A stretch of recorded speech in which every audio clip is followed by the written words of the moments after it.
Hey everyone, and welcome to another video. So today I'm going to be filming my best books of 2020. So this wasn't my best reading year. I got through my Goodreads goal of 75 books, but there weren't very many books that stood out to me this year as truly great. I think my average rating over the whole year was about 3.7 or 3.67, something like that, according to my Goodreads stats anyway. So yeah, it was kind of more quantity over quality I found this year. So this video is going to be focusing on the books that I really did think were standout books this year, ones that have kind of stuck with me. All these books were 5-star for me, and the ones that this year I was like, yeah, I'm really glad I read those.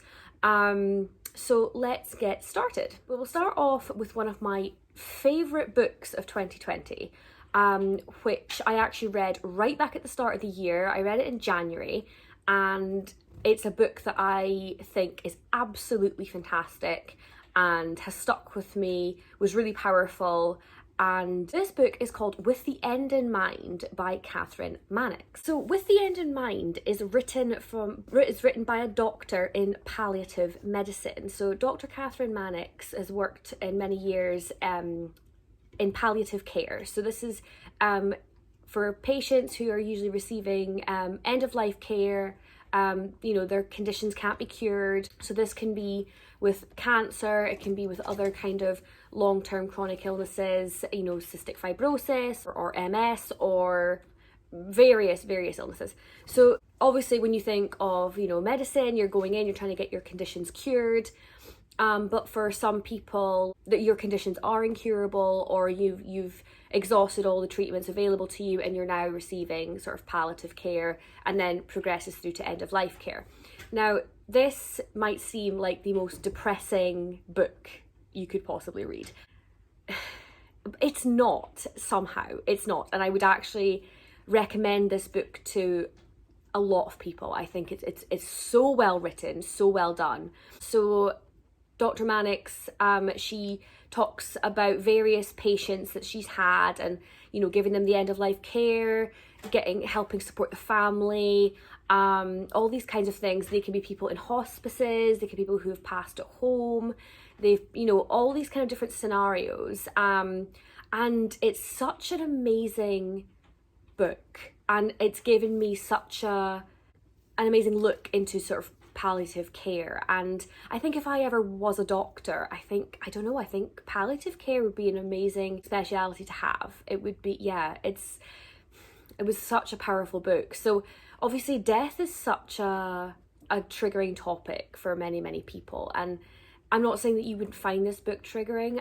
I actually, for a long time, I've definitely had a pretty strong fear of death, losing loved ones, and fear of my own death is something that has actually plagued me, and I've spoken about in therapy before.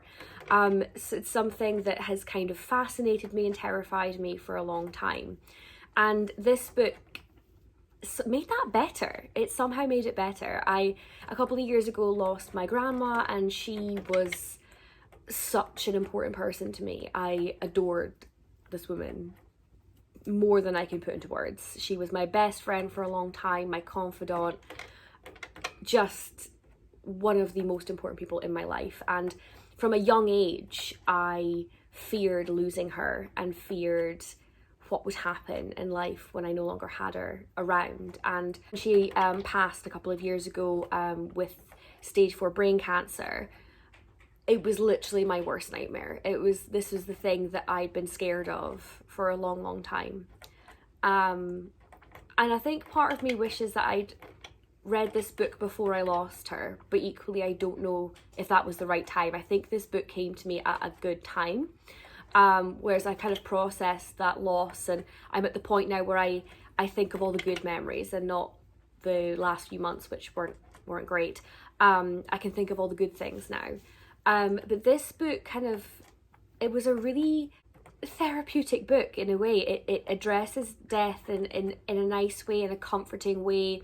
The Dr. Mannix explained the process very well, and it just makes the whole thing just seem a lot less terrifying. Obviously it's something we're all going to have to deal with. We've all lost people, and I think for anyone who's lost someone or had to deal with someone with a really chronic condition, this is a book I would absolutely recommend. I think it's absolutely fantastic. Yeah, there's not really much I can say about it other than that, because like I say, it goes through her training to be a doctor and all the cases that she's kind of, or some of the standout cases from her career, but just the overall comforting feeling that this book gave me. Like, it kind of answered a lot of my questions in a nice supportive kind of way, and I feel better having read it. So yeah, absolutely standout book of this year, and it was one I read, like I say, right back in January. Another non-fiction book that has made it to my best books of 2020 is The Unexpected Joy of the Ordinary by Catherine Gray. Now, Catherine Gray's written a few different books, The Unexpected Joy of the Ordinary, The Unexpected Joy of Being Single, The Unexpected Joy of Being Sober, these kinds of things. So yeah, and The Unexpected Joy of the Ordinary was, again, another really great book. And it's one that I've taken kind of the message away, definitely, and I think it's made me kind of a more happier, contented person. So basically in this book, Catherine Gray is kind of getting the message across that people are always wanting to be the best, have the best, be the most skilled, be the most accomplished, get the best stuff, have the most money, have the most perfect partner, have the most perfect life, all these things which I think everyone strives for, and I think society in a way makes you strive for. I think society kind of pushes that you need to have the best, you need to have the perfect, you need to have the ideal situation and everything. And in this book, she's just basically saying, stop wrecking the great things that you have by wanting what you don't have, or wanting it to be better in some way. Enjoy it for what it is, you know, and don't discount the everyday things that are lovely. It can be a fantastic walk, it can be a great shower, it can be a really good yoga session, or it can be a fab book, but it doesn't have to be the best. It doesn't have to be the best thing in the world. You can just enjoy what life has for you without, you know, this striving for the best, the perfection. It just leads to disappointment overall, because not everyone can have the best, not everyone can be the best, and it's very much enjoy life for what it is the overall message from this book, which obviously you know that going in there. She makes it very clear that's the message she's putting across, and I think her point is that you can be so much happier when you enjoy the everyday of what you have, instead of always striving for the next thing, the more, what's next.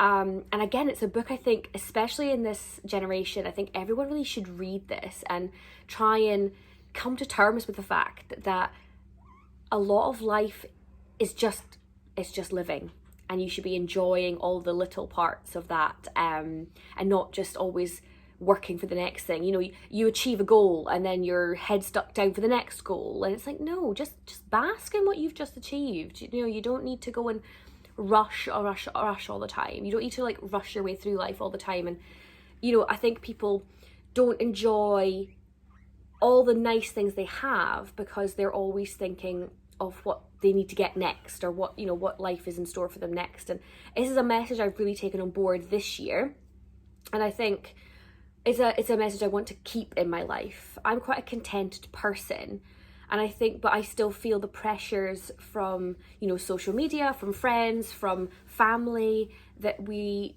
ought to be doing this, doing that, seeing it a different way. And I'm now finding more peace in the fact that I just kind of like to mosey on through life and enjoy what it is. Don't get me wrong, I have goals, everybody has goals, but my goal in life is to enjoy living, because nothing's guaranteed, and you just really need to enjoy what you have. I don't even know if I'm explaining this book the right way. It was another really comforting read. It was another eye-opening read. It left me feeling happy and content that I'd read it. And yeah, I would highly recommend. I've recommended it to a lot of my friends already, and I think that it's a really good, solid book with a great message. So another one that was fantastic in 2020.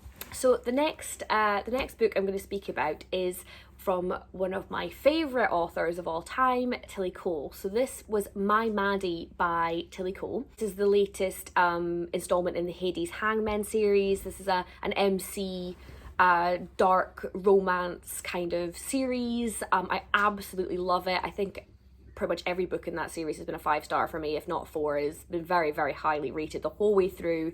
I'm always anticipating the next release in this series. It's just fantastic. So this is like the 8th or 8.5 kind of point in the series. I think it's technically a novella.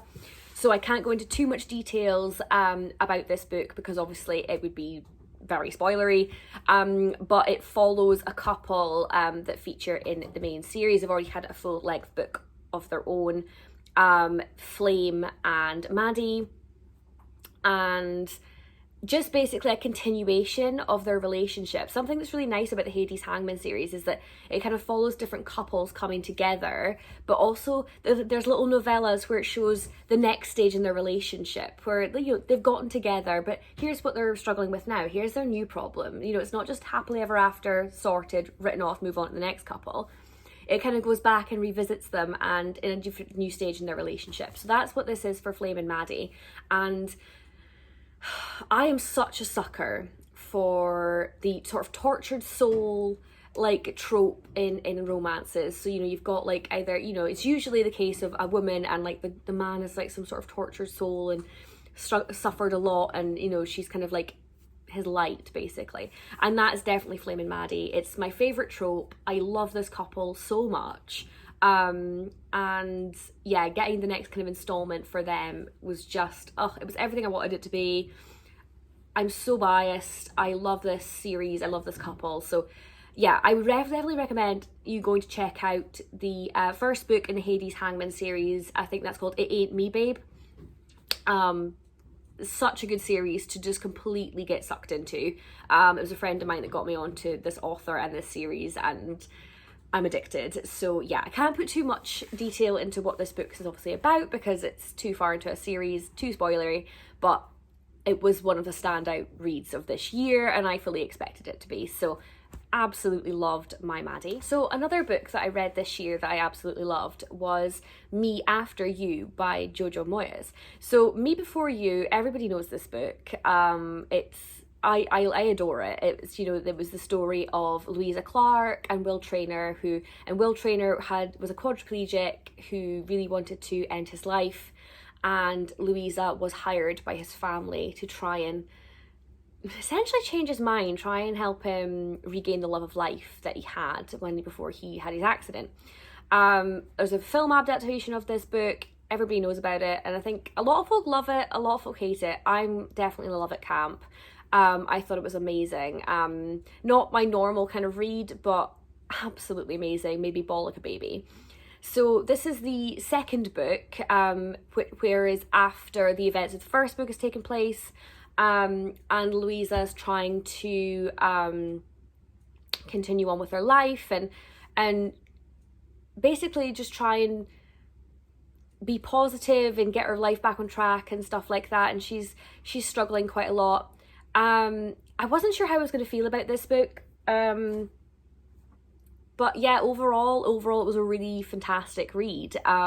There was like all the old cast of characters kind of came back. There's been a lot of developments, ending of relationships, people coming into her life that were completely unexpected and definitely threw a curveball in there. But yeah, I really enjoyed it. Like, I loved the way that the last book ended, and you could have definitely left it there. The off into the sunset kind of read. This is everything wrapped up, wonderful. She's going to go and live her life and be wonderful. And then this book definitely showed the struggles of actually, okay, this great big monumental thing happened in her life and she was set up to do whatever she wanted. And then it's like, well, actually, no, things have been a bit hard actually after the wonderful ending. Kind of, she had a lot to deal with and things just aren't that simple.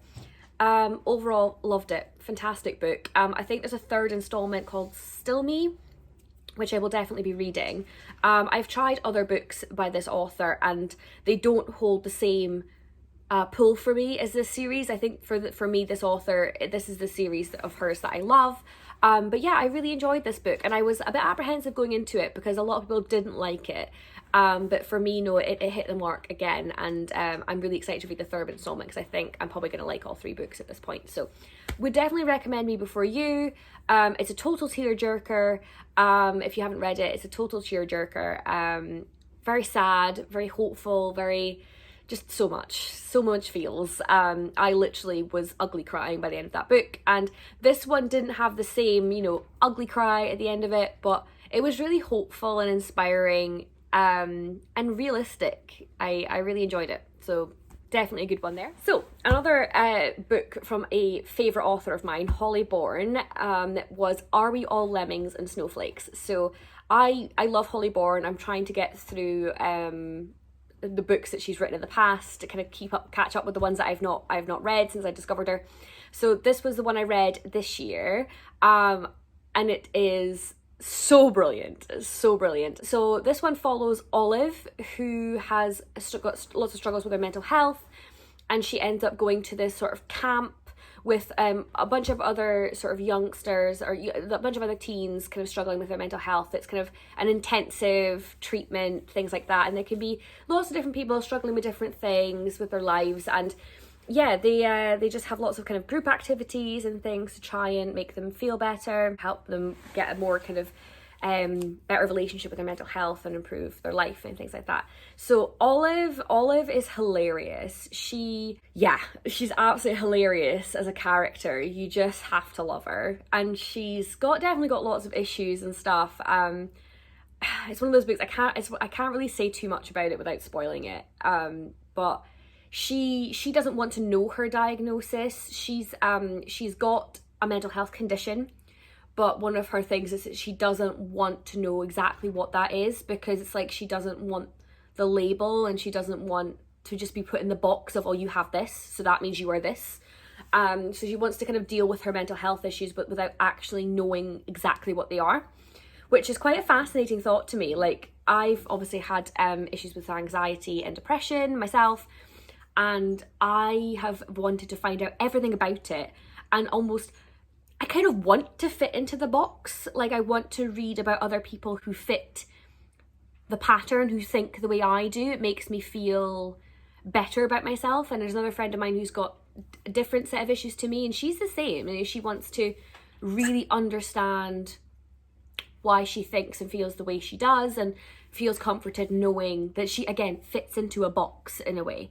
And Olive is the total opposite. She doesn't want to fit into a box. She wants to deal with it without being checked into this kind of thing. So it's a different way of looking at it, and I totally respect and understand that, and found it really, really interesting. She meets a bunch of new people at this camp, and it's all about them trying to just find out what life is for them, and there's just so much. Yeah, it's so good, it's so heartwarming, it's such a great read.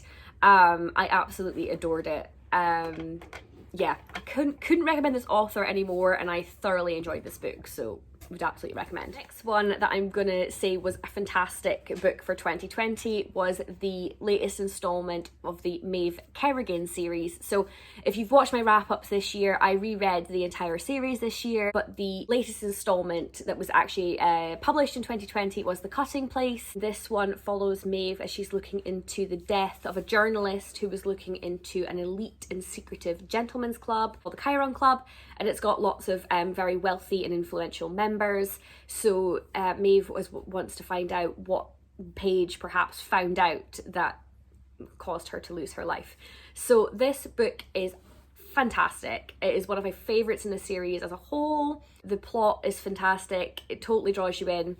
And obviously there's the added part of you get more into Maeve's own personal life, which is not fantastic in this book. Absolutely one of my favourite series. I can't wait for the next one. I'm sure there's another one coming out in 2021, and I can't wait to read that one as well.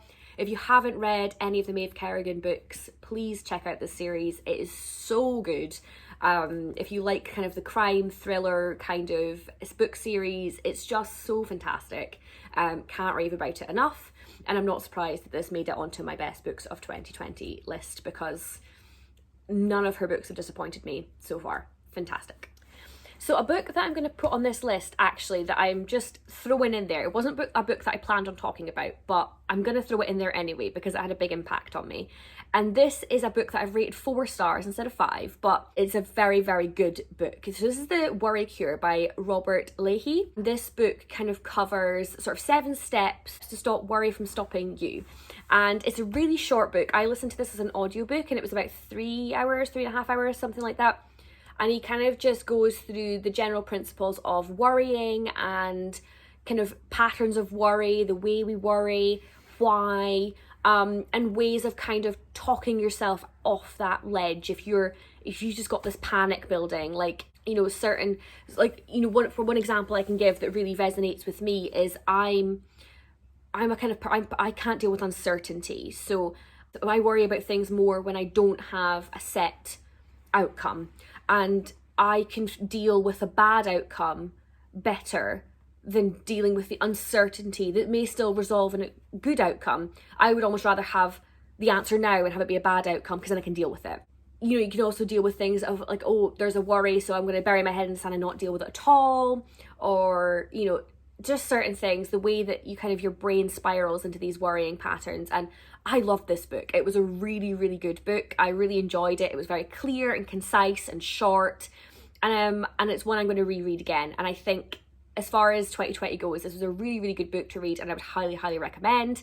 I can't believe so many non-fiction have actually come onto my best books of 2020. They've been very impactful non-fiction books I've read this year. So yeah, very, very good. Definitely pick this one up. It's super short. Even if you could get it as the audiobook, it's really, really good. Give it a listen. If you're someone that suffers with worrying, or even if you know someone that's a real worrier, it might give you an insight into how their brain works. So definitely give this one a look. Okay, and the last book I'm going to talk about in my best books of 2020, I can't believe I'm actually including a poetry collection in my best books of 2020. I'm not a poetry person. I've dabbled here and there, but I've usually been quite underwhelmed. But this year I read Poems for the End of the World by Katie Wismer. Now, Katie Wismer has her own YouTube channel. I will link it down below. She's an indie author, she's an editor, and she's put out, she's put out another poetry collection called The Sweetest Kind of Poison, also very, very good. And she's released a novel this year, which I haven't read yet, but it's on the TBR for next year. And I think she's got another couple of bits and bobs coming out. Poems for the End of the World shocked me. It was mind-blowing. It was just amazing. This one and With the End in Mind are probably vying for top spot of this year. And yeah, I'm going to read kind of the description because I don't really know how to verbalize what I want to say about this book, so I'm going to read the little description of it. Poems for the End of the World is a coming-of-age collection and exploration of the confusing and disillusioning trek through young adulthood in a broken world. Divided into 4 chapters, waking up, growing pains, crushing realities, and disappointing beginnings, this collection covers everything from self-discovery and heartbreak to chronic illness and fresh starts. Just, I don't know how to describe this book. It is so good. I related to so many parts of it. It was really powerful to me. It just spoke to me. It's obviously very, very short. It's a collection of poetry. I read it in less than an hour, but wow. Just wow. It is so powerful, this book of poetry, and I hope she puts out more because I've loved everything Katie Wismer has put out so far that I've read. And like I say, I have dabbled in poetry, but you know, and it's like, yeah, okay, that's good. I enjoyed it. It wasn't offensive. This one, oh, just the feels. I just loved it so much. I read it as an ebook and I have to buy the paper copy. I have to own the paper copy. I love it. I've recommended it to a friend already, and I just, wow, there are no words. Please give this a go. Even if you're not a poetry person, even if you just think, absolutely not, this won't be for me, give it a go.